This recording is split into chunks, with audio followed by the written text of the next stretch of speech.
주적으로 규정해서 북한에게 안보적 위협을 느끼는 게 아니라 주적이 탄생했던 장면을 우리가 조금 전에 봤지만 북한이 NPT를 탈퇴하고 선명하게 우리를 향해서 불바다를 위협을 했기 때문에 우리가 주적이라고 인식을 한 겁니다.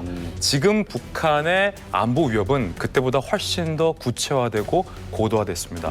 북한은 핵무기를 소형화하기 직전까지 갔고 미사일을 발사시켜서 마음만 먹으면 언제든지 당장 내일이라도 우리 안보를 실질적으로 위협할 수 있는 절체절명의 순간에 왔습니다. 즉 북한은 경찰관이나 오빠가 아니라 실질적으로 핵과 수많은 극초음속 미사일까지 지니고 있는 선명한 안보의 위협이라는 거죠. 그리고 아니 주적이라면서 어떻게 평화통일을 해?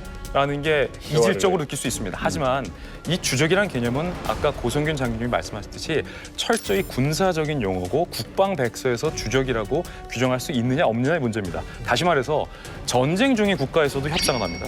전쟁 중인 국가에서도 평화협상을 해요. 심지어 종전선언까지 체결한 경우가 있습니다. 하지만 우리와 북한은 종전선언 했나요? 안 했잖아요. 다시 말해서 군사적으로 주적으로 설정하는 것이 평화통일협상을 불가능하게 한다는 말은 사실상 현실과 맞지 않다라는 저는 개인적인 생각을 합니다. 북한이 주적인 건 맞죠, 솔직히 말해가지고. 근데 그걸 굳이 명시할 필요는 없다 이거예요. 아니 주적이 맞는데 왜 명시를 못해요? 굳이 이걸 문서화해가지고 네. 북한은 우리 주적이라고 할 필요는 없는 것이 뭐냐면 명분을 주는 거예요. 공격하라. 넌 우리 적이기 때문에 전쟁하자 이 말이냐. 오히려 덤벼라. 평화를 해치는. 부에노 메스키타 교수라고 미래 전략 예측가예요. 워낙 그 많은 것들을 다 예측을 정확하게 하다 보니까 CIA에서 현대판 노스트라다무스라고 부르는 사람인데 그 사람이 전 세계 모든 전쟁사를 통틀어 봐가지고 전쟁하기 직전까지 너는 내 적이다! 라고 명시를 한 적은 단 한 번도 없어요.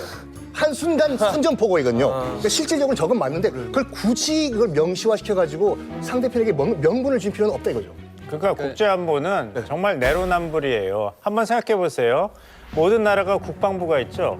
네. 그 국방부 영어 명칭을 보면 Ministry of Defense예요. Ministry of War 아니면 Ministry of Offense는 없어요. 나는 할 수 없어서 군사행동을 하는 거예요. 살아남으려고. 명분입니다. 북한을 어떻게 표현하는가는 네. 시기별로 좀 달라요. 그리고 더 심한 표현을 미국도 북한에 대해 썼는데 악의 축이라고 썼잖아요.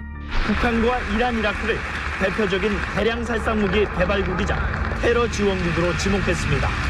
States like these and their terrorist allies constitute an axis of evil. The United States of America will not permit the world's most dangerous regimes to threaten us.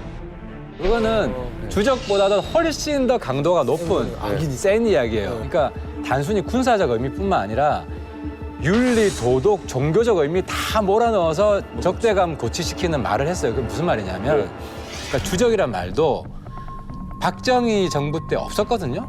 왜냐면 그때는 괴뢰 정부라고 그랬어 우리가. 북괴. 맞아요. 근데 이제 불바다 발언이 있고 핵 개발하고 NPT 탈퇴하고 이러면서 엄청나게 긴장이 고조되고 네. 우리 대한민국 국민을 단결시킬 필요가 있으니까 네. 대통령이 쓴 거야 주적이라고. 그리고 그럼 군인들도 준비를 해야 될 거 아니에요. 전쟁이 터질지 모르는 그런 분위기인데. 그리고 이제 그 뒤에 남북 정상회담이 있고 그런데 어떻게 하려고 대통령이 또 주적이라고 말을 쓰냐고. 그때는 또 다른 표현을 써야지. 그렇죠. 북한에 대해서. 예. 그래서 저는 대통령 수준에서는 좀 유연할 필요가 있다.